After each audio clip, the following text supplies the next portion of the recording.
Social മീഡിയയിൽ issue ഉണ്ടാക്കാൻ മൊബൈലും കയ്യിൽ വെച്ചിരിക്കുന്ന 1000 കഴുകന്മാരുടെ കണ്ണുകളുണ്ട്. ആ പിള്ളേർക്കൊരു ചായക്കാശ് കിട്ടിയാൽ മതി, അവരേതിനെയും നശിപ്പിച്ചു കളയും. അപ്പൊ നമ്മുടെ ഫേം ഒരു സംശയത്തിന്റെ നിഴലാവും. ഇത്രയും ചെറിയ നാശനഷ്ടത്തിൽ നമ്മളെ ഒരു വാർത്തയിലൂടെ കൊടുക്കാൻ കഴിയുമെങ്കിൽ അപ്പോഴല്ലേ ചെയ്തവർ ജയിക്കുന്നത്. രാഹുലും കൂട്ടുകാരും കൂടി രഞ്ജിത്തിനെ തല്ലിയപ്പോ ഇതേ കാരണം കൊണ്ട് തന്നെ രഞ്ജിത്ത് കേസ് കൊടുക്കാതിരുന്നു. ഇങ്ങനെ എത്ര കാലം നമ്മൾ ഒതുങ്ങിക്കൂടും? ഇതിലും വലുത് സംഭവിച്ചു തുടങ്ങുമ്പോഴോ? പ്രളയം വന്നോട്ടെ, അത് നേരിട്ടോളാം എന്നല്ല ഞാൻ പറഞ്ഞത്. ഇപ്പൊ വേണമെങ്കിൽ നമുക്കിത് ക്ഷമിക്കാവുന്നതേ ഉള്ളൂ. ഇനിയൊരു സംഭവം ഉണ്ടായാൽ നമുക്കതിന് റിയാക്ട് ചെയ്യാം. അനാമിക, ഇതിന്റെ പുറകിൽ ആരാന്ന് നിസ്സംശയം പറയാം. സാരംഗ്. അതിപ്പോ രാഹുൽ വഴി ഓപ്പറേറ്റ് ചെയ്താലും തീരുമാനം സാരംഗിന്റെ തന്നെയായിരിക്കും. തൽക്കാലം രഞ്ജിത്തിന്റെ തീരുമാനത്തോട് യോജിക്കാന്നാണ് എനിക്ക് തോന്നുന്നത്. അങ്ങനെയാണെങ്കിൽ ഇപ്പൊ തന്നെ രഞ്ജിത്ത് ഒരു തീരുമാനം എടുക്കണം. ഇനി ഒരു പ്രശ്നം ഉണ്ടായാല് കൃത്യമായി ഇതിന്റെ പിന്നിൽ ആരാണെന്ന് പറഞ്ഞ് കേസ് കൊടുക്കണം, അല്ലെങ്കിൽ തിരിച്ചടിക്കണം. എന്റെ പൊന്നു മോളെ, അതിന് കയ്യും കാലും അനങ്ങാഞ്ഞിട്ടൊന്നും അല്ല. ഈ ബിസിനസ് എന്ന് പറയുന്നൊരു സാധനം ഉണ്ടല്ലോ, അത് നമ്മുടെ കയ്യും കാലും കെട്ടിയിടുന്ന ഒന്നാ. എല്ലാ വശവും സൂക്ഷിക്കണം, ഒന്ന് പിടിച്ചു കയറുന്നത് വരെ. അത് കഴിഞ്ഞാ ഇങ്ങോട്ട് വരണമെന്ന് തീരുമാനിക്കുന്നവന്റെ വീട്ടിനകത്ത് കയറി നമുക്ക് വെട്ടാം, ആരും ചോദിക്കില്ല. പണിസ്ഥലത്ത് എന്തെങ്കിലും സെക്യൂരിറ്റി അറേഞ്ച് ചെയ്യാൻ പറ്റില്ലേ? ആ, നോക്കുന്നുണ്ട്. എന്തായാലും അവിടുത്തെ കാര്യങ്ങളെല്ലാം ഞാൻ ഒതുക്കി തീർത്തു. ഇനിയിപ്പോ നിങ്ങളെല്ലാം കൂടി ഇതൊരു ഇഷ്യൂ ആക്കണ്ട. ഹലോ, ഞങ്ങൾ തന്നെ കുറിച്ചല്ലേ ചിന്തിക്കുക. അതുകൊണ്ട് ഞങ്ങൾക്കിടയിൽ ഇതുപോലെ ഡിസ്കഷൻസ് ഉണ്ടാവും. തന്റെ തീരുമാനം താൻ പറഞ്ഞു, ഞങ്ങൾക്കത് വിശ്വാസമാണ്.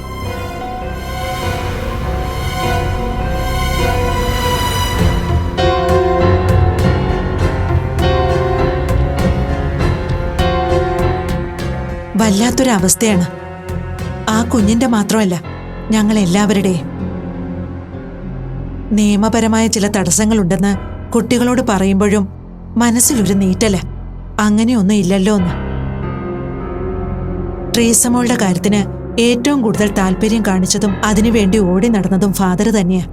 പിന്നെ എന്തു പറ്റി ഫാദർ തന്നെ അതിന് തടസ്സം പറയാൻ? സോറി, അതിന്റെ കാരണങ്ങൾ ഇപ്പോൾ എനിക്ക് നിങ്ങളോട് പറയാൻ പറ്റില്ല. തൽക്കാലം നിയമത്തിന്റെ എന്തെങ്കിലും തടസ്സങ്ങൾ തന്നെ അരുണിനോടും സ്നേഹയോടും കുട്ടികളോടും നമുക്ക് പറഞ്ഞേ പറ്റൂ. അത് പാപമല്ലേ കള്ളം പറയേണ്ടി വരുന്നത്? മറ്റൊരു നിവൃത്തിയും ഇല്ലാത്തതുകൊണ്ടാണ്. മദർ എന്നൊന്ന് മനസ്സിലാക്കുക പ്ലീസ്. ഒരു കാരണം അറിയായിരുന്നെങ്കിൽ അതിനെ ന്യായീകരിക്കാം, ഒളിച്ചു വെക്കാനും ശ്രമിക്കാം. ഒരുപക്ഷേ എന്താണ് ഫാദറിനെ പിന്തിരിപ്പിച്ചത്? അരുണിന് അങ്ങനൊരു കുഞ്ഞ് ആവശ്യമില്ലെന്ന് തോന്നിയോ? അതോ ട്രീസമോളുടെ കാര്യത്തിൽ എന്തെങ്കിലും? കൂടുതൽ ചോദ്യങ്ങൾ നമ്മൾ തമ്മിൽ ചോദിക്കുന്നതിൽ അർത്ഥമില്ല. തൽക്കാലം അത് നടക്കാൻ പാടില്ല, അത്രേ എനിക്കിപ്പോൾ പറയാൻ പറ്റൂ. മദർ ഒരു കാര്യം ആലോചിച്ചു. ഇവിടുത്തെ കുഞ്ഞുങ്ങളുടെ നന്മയല്ലാതെ ഒന്നും എൻ്റെ മനസ്സിലില്ല. ഇനിയെല്ലാം കർത്താവ് നിശ്ചയിക്കട്ടെ.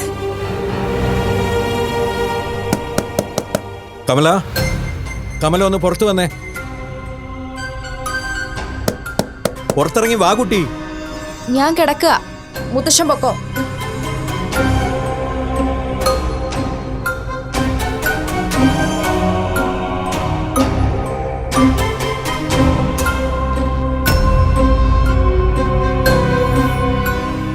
മോളെവിടെ? താൻ നിർബന്ധിച്ചതുകൊണ്ടാണ് ഞാൻ ചെന്ന് വിളിച്ചത്. കിടക്കാണ്, വരുന്നില്ല എന്ന് പറഞ്ഞു. എല്ലാവരും കൂടി ഇങ്ങനെ തുടങ്ങിയാൽ എങ്ങനെയാ? മോളുടെ മനസ്സ് വേദനിപ്പിച്ചത് കുട്ടിച്ചനാ. കുട്ടിച്ചൻ തന്നെ അത് മാറ്റേണ്ടത്. ഇന്ന് എന്റെ കുട്ടി പുറത്തിറങ്ങിയിട്ടില്ല. അത്തരം വാശികൾക്ക് കീഴടങ്ങി കൊടുക്കേണ്ട കാര്യമൊന്നുമില്ല. കുട്ടിച്ച എന്താ? ഇനിയെങ്കിലും ഒന്ന് പറ, എന്താ പ്രശ്നം? ഒരു കാര്യമില്ലാതെ കുട്ടിച്ചൻ വേണ്ടാത്ത വാക്കുകൾ അവളോട് പറയില്ല. കുട്ടിച്ച, ഇതെല്ലാം കൂടി കണ്ടിട്ട് എനിക്ക് താങ്ങാൻ പറ്റുന്നില്ല, അതുകൊണ്ടാ ചോദിക്കുന്നേ. ഞാൻ മൈഥിലിയോട് വരാൻ പറഞ്ഞിട്ടുണ്ട്. മൈഥിലി വരട്ടെ. മൈഥിലി വന്നിട്ട് ഈ കാര്യത്തിൽ എന്ത് സംസാരിക്കാനാ? മൈഥിലിയും കമലമോളും തമ്മിൽ എന്തെങ്കിലും പ്രശ്നമുണ്ടോ? അവര് നല്ല രീതിയിലല്ലേ സംസാരിക്കുന്നത്? സ്വഭാവം മാറിയത് കുട്ടിച്ചന്റെയാ. ലക്ഷ്മി, തനിക്ക് മനസ്സിന് ബലം കുറവാ. അത് ഏറ്റവും നന്നായിട്ട് അറിയുന്ന ആള് ഞാനുമാണ്. ചുറ്റും എന്തൊക്കെ സംഭവിച്ചാലും തനിക്കൊന്നും സംഭവിക്കാതെ നോക്കേണ്ടത് എന്റെ ഉത്തരവാദിത്വമാണല്ലോ. കുട്ടിച്ച, വെറുതെ മനുഷ്യനെ ഭ്രാന്ത് പിടിപ്പിക്കല്ലേ. കുട്ടിച്ചൻ അറിയുന്ന നിലയില് മോൾ എന്തെങ്കിലും തെറ്റ് ചെയ്തോ? ഉണ്ടെങ്കിൽ ഞാൻ അവളോട് ചോദിക്കാം.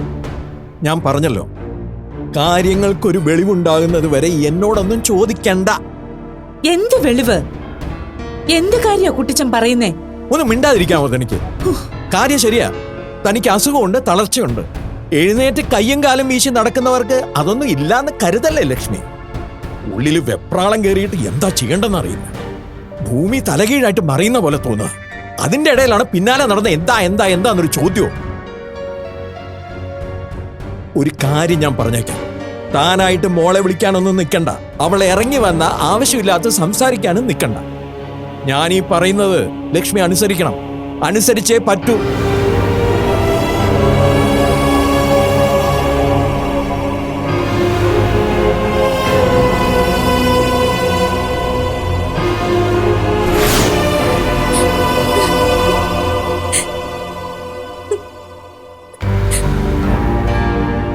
സ്നേഹം, തനിങ്ങനെ കരയല്ലേ? പിന്നെ ഞാൻ എന്താ ചെയ്യണ്ടേ? എനിക്ക് മോളുടെ അടുത്ത് പോണം. അവള് നമ്മളെ കാത്തിരിക്കായിരിക്കില്ലേ?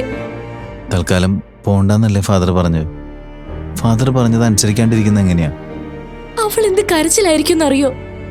എന്റെ കുട്ടി എന്താ ചെയ്യാന്ന് എനിക്ക് അറിയില്ല. അരുൺ, ഇതെന്താ കാര്യം? ആരാ ഇപ്പൊ ഇതിന് തടസ്സം നിന്നത്? എടോ, ബോധപൂർവം ആരും ഇപ്പൊ തടസ്സപ്പെടുത്തിയതായിരിക്കില്ല. ഫാദർ പറഞ്ഞില്ലേ, എന്തെങ്കിലും ഒരു ക്ലറിക്കൽ മിസ്റ്റേക്ക് ആയിരിക്കുന്നു. ചിലപ്പോ ചൈൽഡ് വെൽഫെയറിൽ നിന്നും എന്തെങ്കിലും പ്രശ്നം പറ്റിയതായിരിക്കും. അതൊന്നും എനിക്കറിയണ്ട. അരുൺ ഇപ്പൊ തന്നെ ഫാദറിന്റെ അടുത്തേക്ക് പോണം. എന്നിട്ട് ഓഫീസ് തുറക്കുന്ന സമയം തന്നെ മിസ്റ്റേക്ക് എന്തായാലും അത് ക്ലിയർ ചെയ്യണം. എനിക്ക് എന്തായാലും എന്റെ മോളെ ഇങ്ങോട്ട് കൊണ്ടുവന്നേ പറ്റൂ. മോളെ, നീ ഇങ്ങനെ വാശി പിടിക്കല്ലേ. കാര്യം എന്താണെന്ന് ഫാദർ ആദ്യം നോക്കട്ടെ. എങ്ങനെയാ അച്ഛാ? നിന്റെ വിഷമം ഇവിടെ ആർക്കും മനസ്സിലാവാഞ്ഞിട്ടാണോ? നീ മാത്രമല്ല, ഞങ്ങളും വിഷമിക്കുന്നുണ്ട്. എല്ലാത്തിനും മാനസികമായി ഒരുങ്ങിയിരുന്നിട്ട് ഈ നേരത്ത് ഇങ്ങനെ ഒരു തടസ്സം വരുമെന്ന് സ്വപ്നത്തിൽ പോലും പ്രതീക്ഷിച്ചില്ല. ആരോ തടസ്സം നിൽക്കുവാ. എന്റെ മനസ്സങ്ങനെയാ പറയുന്നേ. ആര് തടസ്സം നിൽക്കാൻ? ആ കുഞ്ഞിനോട് ആർക്കെങ്കിലും ദേഷ്യമുണ്ടോ? നമ്മളോടുണ്ടോ? പിന്നെന്താ? മോനൊന്ന് വന്നേ. ഞാനിപ്പോ വരാം. അരുൺ, പ്ലീസ് ഫാദറിന്റെ അടുത്തേക്കൊന്ന് പോ. ഞാൻ പറയുന്നൊന്ന് കേക്ക്. നോക്കാം, അച്ഛൻ എന്തിനാ വിളിച്ചേ നോക്കട്ടെ.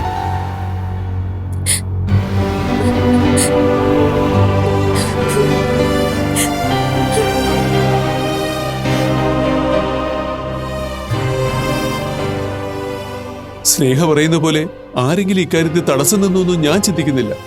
പക്ഷെ അരുൺ ഒരു കാര്യം ശ്രദ്ധിച്ചോ? ഈ വിവരം നമ്മളോട് പറയുമ്പോൾ ഫാദറിന്റെ മുഖത്തൊരു പേടിയുണ്ടായിരുന്നു.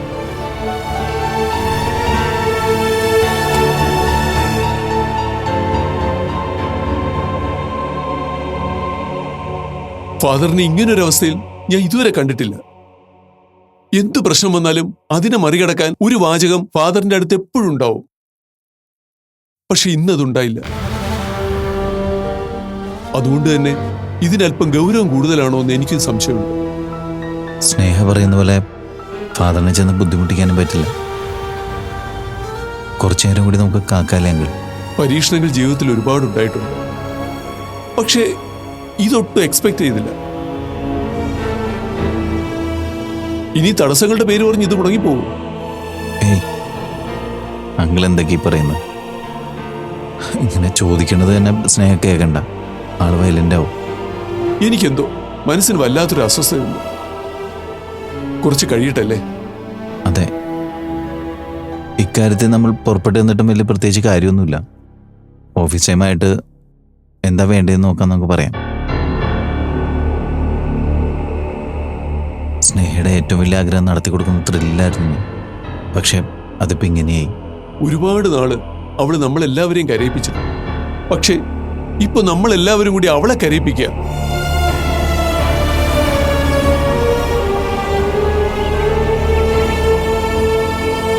മോളെ മൈഥിലി, ഇപ്പൊ ഇവിടെ നടക്കുന്ന കാര്യങ്ങളൊന്നും ലക്ഷ്മിയമ്മയ്ക്ക് അറിഞ്ഞുകൂടാ. കുട്ടിച്ചന് കമലമോളോട് ദേഷ്യമുണ്ട്. അതിന്റെ കാര്യം എനിക്കും അറിയില്ല, കമലമോൾക്കും അറിയില്ല. രണ്ടുപേരെയും വിളിച്ചിരുത്തി നീ ഒന്ന് സംസാരിക്കണം. എല്ലാ സന്തോഷങ്ങളും ഒരുമിച്ച് തിരിച്ചു വന്ന പോലൊരവസ്ഥയായിരുന്നു മോളെ. ഒന്നിച്ചു തന്നെ ഇല്ലാതായി. ഗതികേടെന്നല്ലാതെ എന്താ പറയാ? കുട്ടിച്ച മോളോട് എന്തെങ്കിലും സൂചിപ്പിച്ചിരുന്നോ? ഇല്ലമ്മേ, എന്നോട് പ്രത്യേകിച്ചൊന്നും പറഞ്ഞില്ല.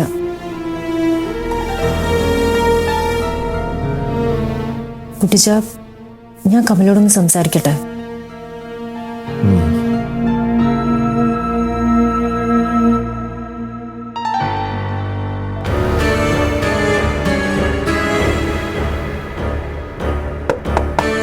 കമല,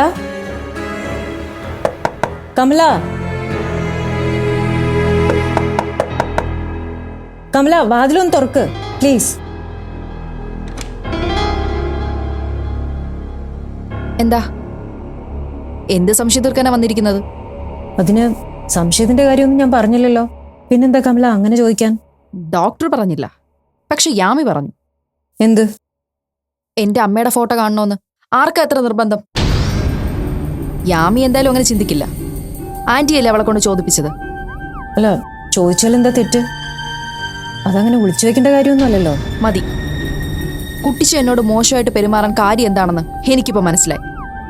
കമല, കുട്ടിച്ചൻ എന്തെങ്കിലും ചോദിച്ചാൽ അതിന് കൃത്യമായിട്ട് മറുപടി പറയാനുള്ള ബാധ്യത കമലയ്ക്കുണ്ട്. അത് പറഞ്ഞേ പറ്റൂ. ആക്ച്വലി എന്താ നിങ്ങളുടെ പ്രശ്നം? നിങ്ങൾ എന്തിനാ എത്ര റിസ്ക് എടുത്ത് എന്നെ തേടി വന്നത്? വരുന്നില്ല വരുന്നില്ല എന്നൊരു 1000 വട്ടം പറഞ്ഞിട്ടും കരഞ്ഞും കാലു പിടിച്ചും എന്തിനാ നിങ്ങൾ എന്നെ കൂട്ടിക്കൊണ്ട് വന്നത്? കേട്ട കാര്യങ്ങൾ അത്രയും ഗൗരവമായതുകൊണ്ട്. എന്നിട്ടെന്താ ഇപ്പൊ ആ ഗൗരവം നഷ്ടപ്പെട്ടോ? അതോ ഞാൻ വന്നതോടുകൂടി നിങ്ങൾക്ക് ഈ വീട്ടിലുണ്ടായിരുന്ന സ്ഥാനം നഷ്ടപ്പെട്ടോണ്ടാണോ? ഓ, എനിക്ക് കമലോട് അസൂയ തോന്നിയെന്നാണോ? നിങ്ങൾക്ക് എന്താ തോന്നിയെന്ന് എനിക്കറിയണ്ട. നിങ്ങളുടെ തോന്നലുകൾ മറ്റുള്ളവരുടെ അടുത്തടുത്ത് ഉപയോഗിക്കണ്ട. നിങ്ങൾ അത്രയ്ക്ക് പ്രിയപ്പെട്ടവരാണല്ലോ എല്ലാവർക്കും. ഒരു കാര്യം ഞാൻ വ്യക്തമായിട്ട് പറയാം. എനിക്കൊരാളുടെയും തെളിവെടുപ്പിന് നിന്ന് തരാൻ സൗകര്യമില്ല. ഒരു ചോദ്യത്തിന് ഞാൻ മറുപടി പറയേയില്ല. എന്നാ അത് ബുദ്ധിമുട്ടാവും. എന്ത് ബുദ്ധിമുട്ട്? ഒറ്റയ്ക്ക് ജീവിക്കാൻ അറിയാന്നുള്ളവൾ തന്നെയാ ഞാൻ. ഈ ലോകത്ത് ആരും എനിക്ക് കൂട്ടുണ്ടെന്ന് ഞാൻ വിശ്വസിച്ചിട്ടുമില്ല.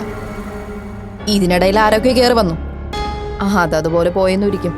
ചങ്കൂറ്റമൊക്കെ എനിക്കിഷ്ടമാണ്. സത്യസന്ധതയുള്ളവരുടെ ചങ്കൂറ്റ അനുകരിക്കാൻ തോന്നുന്നു. എനിക്ക് സത്യസന്ധതയില്ല. ഞാൻ കള്ളത്തനം കാണിക്കുന്നവളാ. താഴെ ഇരിക്കുന്നവരോട് ചെന്ന് അത് തന്നെ പറഞ്ഞേക്ക്.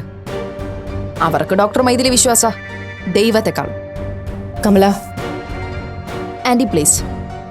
നോർമൽ കണ്ടീഷനിൽ എനിക്ക് സംസാരിക്കാവുന്നതിന്റെ പരിധി കഴിഞ്ഞു. ഇനി ചിലപ്പോൾ എന്നെ നിയന്ത്രണം വിട്ടുപോകും.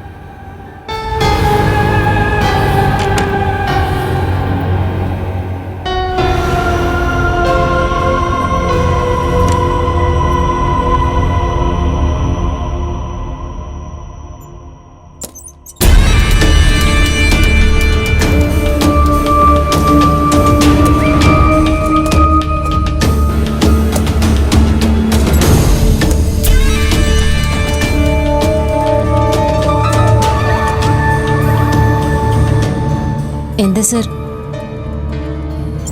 ഒന്നുമില്ല. മാഡം ഇല്ലാത്ത നേരത്ത് സാറിനെ ഈ മുറി കയറാൻ സമ്മതിക്കരുതെന്ന് പറഞ്ഞിട്ടുണ്ട്. എങ്ങനെ? എന്നോട് മാഡം പറഞ്ഞതാണ് സർ. അതായത് എന്റെ വീട്ടിൽ ഞാൻ എവിടെയൊക്കെ കയറണമെന്ന് തീരുമാനിക്കുന്നത് നീ അല്ലേ? മാഡം പറഞ്ഞത് ഞാൻ പറഞ്ഞു എന്നേ ഉള്ളൂ. നീ ആരാ എന്നെ ചോദ്യം ചെയ്യാൻ?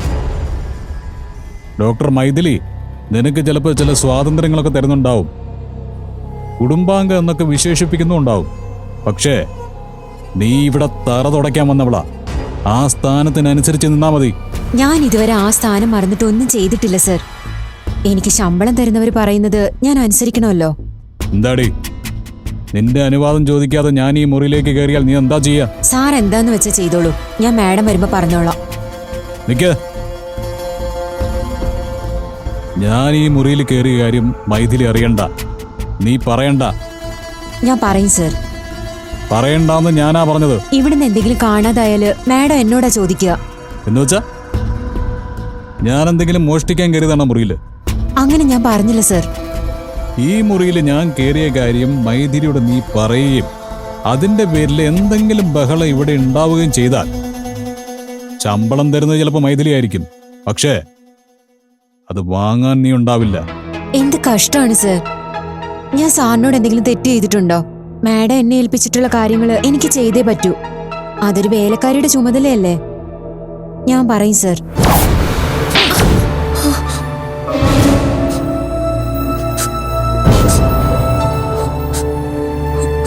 ഡോക്ടർ മൈഥിലി ചിലത് കാണിച്ചു കൂട്ടുമ്പോ പെണ്ണുങ്ങൾക്ക് എല്ലാവർക്കും വിപ്ലവത്തിന് നേരമായെന്ന് ധരിക്കണ്ട. ഈ വീട്ടിലെ ഏറ്റവും ചെറിയ കുട്ടിയടക്കം ഓരോ വാക്കും സംസാരിക്കുന്നത് എനിക്കെതിരായിട്ടാ. ആ കൂട്ടത്തിൽ കൂടി നിന്നെപ്പോലൊരു വേലക്കാരി കൂടി എനിക്ക് വില പറയാൻ വന്നാലുണ്ടല്ലോ, ഓക്കോ, നീ ഇനി ഇവിടെ വേണോ വേണ്ടയോന്ന് നീ തന്നെ തീരുമാനിച്ചാൽ മതി.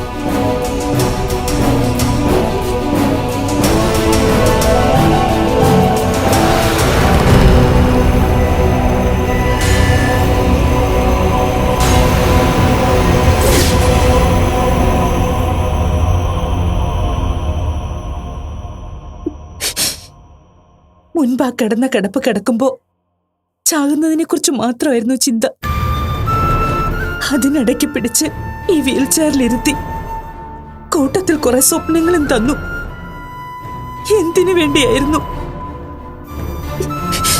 മോള് സംസാരിച്ചപ്പോ അവൾ എന്താ പറഞ്ഞത്?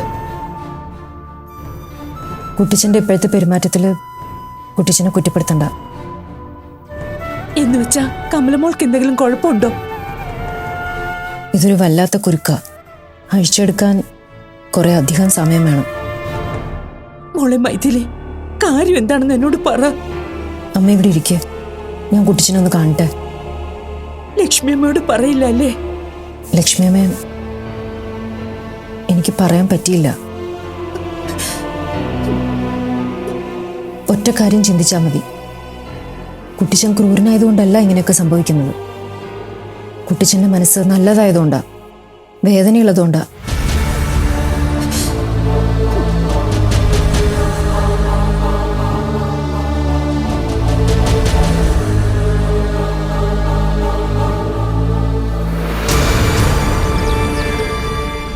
മോളിറങ്ങാണോ? ലക്ഷ്മിയമ്മയുടെ ചോദ്യങ്ങൾക്ക് അവസാനമില്ല. അതിങ്ങനെ തുടർന്നുകൊണ്ടിരിക്കുക. എത്ര നേരം ലക്ഷ്മിയുടെ ചോദ്യങ്ങളെ തടുത്തു നിർത്താൻ പറ്റുമെന്ന് അറിയില്ല മോളെ. ഞാൻ അവളോട് പറഞ്ഞാലോ മോളെ? എന്നിട്ട് ലക്ഷ്മിയമ്മ അത് സഹിക്കൂ? മോള് വാ, ഇനി ഇതങ്ങനെ മുന്നോട്ട് പോണ്ട. കമലയോട് നമ്മുടെ 3 പേരുടെ മുന്നിൽ നിർത്തി ചോദിക്കാം, നീ സേതുവിന്റെ മോള് തന്നെയാണോ അല്ലയോ? നമ്മൾ അവളെക്കുറിച്ച് അറിഞ്ഞ കാര്യമല്ലേ, അതിനുള്ള മറുപടി എന്താണെന്ന് അറിയാലോ. ഒരു കാര്യം ബന്ധപ്പെട്ട് അത് ക്ലിയർ ചെയ്യേണ്ടത് അത്യാവശ്യമാണ്. പക്ഷെ ഇതൊക്കെ കഴിഞ്ഞിട്ട് പറഞ്ഞു കേട്ടത് സത്യമാണെങ്കിലും നുണയാണെങ്കിലും കമല പിന്നെ ഇവിടെ നിൽക്കുന്നു തോന്നുന്നുണ്ടോ? കമല വ്യക്തമായിട്ട് തന്നെ കുറ്റപ്പെടുത്തുന്നത്. യാമിയെ കൊണ്ട് ഞാൻ അമ്മയുടെ ചിത്രം ചോദിപ്പിച്ചു. കമലയുടെ വരവോടെ എനിക്ക് ഇവിടെ ഉണ്ടായിരുന്ന പ്രാധാന്യം കുറഞ്ഞു. വാദങ്ങളൊക്കെ രസമാണ്. അതൊന്നും മോള് കാര്യമാക്കണ്ട. ജയിക്കാൻ വേണ്ടി ഓരോരുത്തർ പറയുന്നതല്ലേ. അങ്ങനെയുള്ളവര് വാക്കുകൾക്ക് കടുപ്പം കൂട്ടാനേ നോക്കൂ. ഞാൻ ലക്ഷ്മിയമ്മയുടെ അടുത്തേക്ക് കയറുന്നില്ല. പെട്ടെന്ന് ഫോൺ വന്നിട്ട് മറ്റോ പോയിന്ന് പറഞ്ഞാൽ മതി. എന്തൊരവസ്ഥയായത്! ചങ്കിലിരിക്കുന്നത് വിഴുങ്ങാനുള്ളതാണോ അതോ കൊല്ലാനുള്ളതാണോ എന്നറിയില്ല. കുട്ടിച്ച, ഈ നിമിഷം കമല ഇറക്കിവിടാൻ ഞാൻ കുട്ടിച്ചനോട് പറയാത്തത് രേണുക പറഞ്ഞ കാര്യത്തിൽ നമുക്ക് നേരിട്ട് തെളിവില്ലാത്തതുകൊണ്ടാണ്. ഞാൻ ആ സ്ത്രീയെ വിളിക്കാം, അത് സംഘടിപ്പിക്കാം. എന്നിട്ട് മതി ഏത് തീരുമാനം. കുത്തിക്കൊന്നിട്ട് എടുത്തോണ്ട് പോകാനൊന്നുമില്ല. അതുകൊണ്ട് അങ്ങനെ പേടിക്കണ്ട, അല്ലേ മോളെ? കുട്ടിച്ച, കൂട്ടിവെച്ചതൊക്കെ നഷ്ടപ്പെടുന്നൊരു വിഷമം ഉണ്ടായിരുന്നു. കൂട്ടിവെക്കാതിരുന്നത് നന്നായി എന്നാ ഇപ്പൊ തോന്നുന്നു.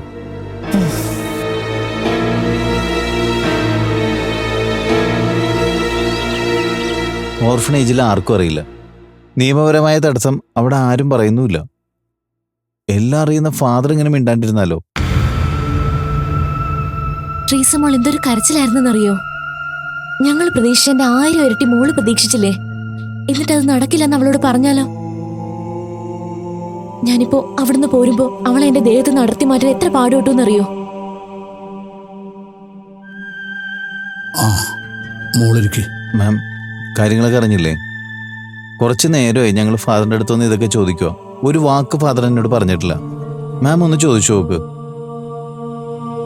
രാവിലെ വീട്ടിൽ വന്നപ്പോൾ നിങ്ങളോട് രണ്ടുപേരോട് ഞാൻ എന്താ പറഞ്ഞത്? ഇതിന്റെ കാര്യങ്ങൾ അറിയാൻ വേണ്ടി ഓർഫനേജിലേക്ക് പോകരുതെന്നല്ലേ? എന്നിട്ട് പിന്നെ നിങ്ങൾ എന്തിനാ പോയേ? ഞങ്ങൾക്ക് അല്പം മനസാക്ഷി ഉള്ളതുകൊണ്ട്, ഫാദർ പറയുന്ന പോലെ ഈ കാര്യം നിസ്സാരമായി കാണാൻ പറ്റാത്തതുകൊണ്ട്. ഇത് വല്ലാത്ത ക്രൂരതയായി പോയി ഫാദർ. ഫാദറിന്റെ ഭാഗത്തുനിന്ന് ഞങ്ങൾ ഇതൊരിക്കലും പ്രതീക്ഷിച്ചില്ല. വിലക്കാനാണെങ്കിൽ ആദ്യമേ ആകാരുന്നില്ലേ? എന്തിനാ വെറുതെ ഈ നിമിഷം വരെ ആശ വന്നത്? വെറുതെ ഫാദറിനെ കുറ്റപ്പെടുത്തി സംസാരിക്കണ്ട. വ്യക്തമായിട്ടൊരു കാരണമില്ലാതെ ഫാദർ നിന്റെ കാര്യത്തിൽ ഇങ്ങനെ ഒരു തീരുമാനം എടുക്കൂ? അതാദ്യം ചോദിച്ച് മനസ്സിലാക്കാൻ ശ്രമിക്കുക. എന്ത് മനസ്സിലാക്കാനാണ് മാം? ഫാദർ എന്തോ വിളിക്കുന്നുണ്ട്. അല്ലായിരുന്നെങ്കിൽ കാരണം എന്താണെന്ന് ഫാദർ രാവിലെ കാണാൻ വന്നപ്പോൾ ഞങ്ങളോട് പറയില്ലായിരുന്നോ? ചതിക്കുമ്പോൾ വേണ്ടപ്പെട്ടവരെ തന്നെ ചതിക്കണമല്ലോ.